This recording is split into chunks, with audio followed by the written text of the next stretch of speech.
application untuk kita isi walker. Kita panggil walker. Walker ni sama ada berjalan kaki ataupun naik basikal. Masa tu duk fikir, takkan nak jalan kaki, memang penat lah, tercabut lutut. Kita pula bukan jenis hak jalan jojo ataupun brisk walk, jogging ke apa kan. Jadi bila ada basikal ni, kita select basikal lah. Buat apa basikal banyak-banyak kat rumah tu.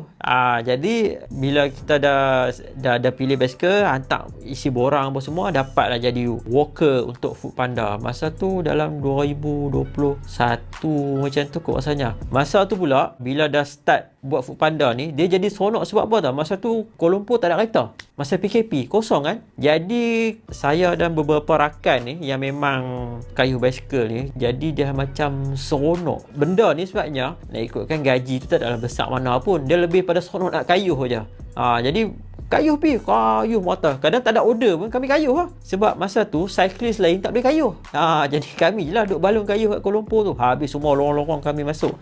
Lepas tu pula, kalau ada orang tanya penat ke tak kayuh basikal buat Foodpanda ni, penat tu penat lah, tapi orang kata penat yang seronok. Sebab benda tu kita minat. Kalau kita tengok masa PKP tu, ada yang viral, influencer dia akan bagi motor dekat siapa-siapa naik basikal kan, ataupun siapa-siapa jalan kaki tu. Mungkin influencer tu dia kesian kot kita tengok naik basikal ke apa kan, tapi sebenarnya kalau kita ni yang memang kata memang dah minat kayuh, orang kata minat gila ni, memang tak mau pun motor tu. Kalau katalah influencer tu nak bagi saya motor, saya minta basikal hak mahal sikit lah.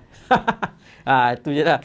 Memang masa tu memang tanyalah mana-mana cyclist pun yang naik basikal ni, masa tu antara masa yang paling memberontak lah untuk mereka, sebab mereka tak boleh nak kayuh. Jadi kami ni rasa bersyukur lah.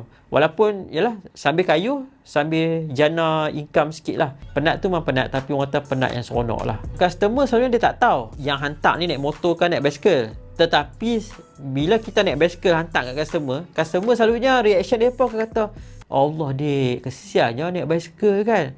Jauh ni panas apa semua. Lepas tu kami pun, yalah takkan nak kata kita ni kuat ke apa kan ya. Itulah kami pun kata, penat jugalah kayuh.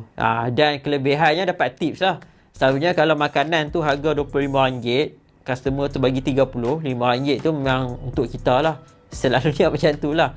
Tetapi untuk orang yang kena kerja dan terpaksa bekerja, mungkin sebab orang kata dia pun beli basikal marahan lah. Saya tak kata basikal saya mahal, cuma basikal saya ni sekadar sedap untuk kayuh lah.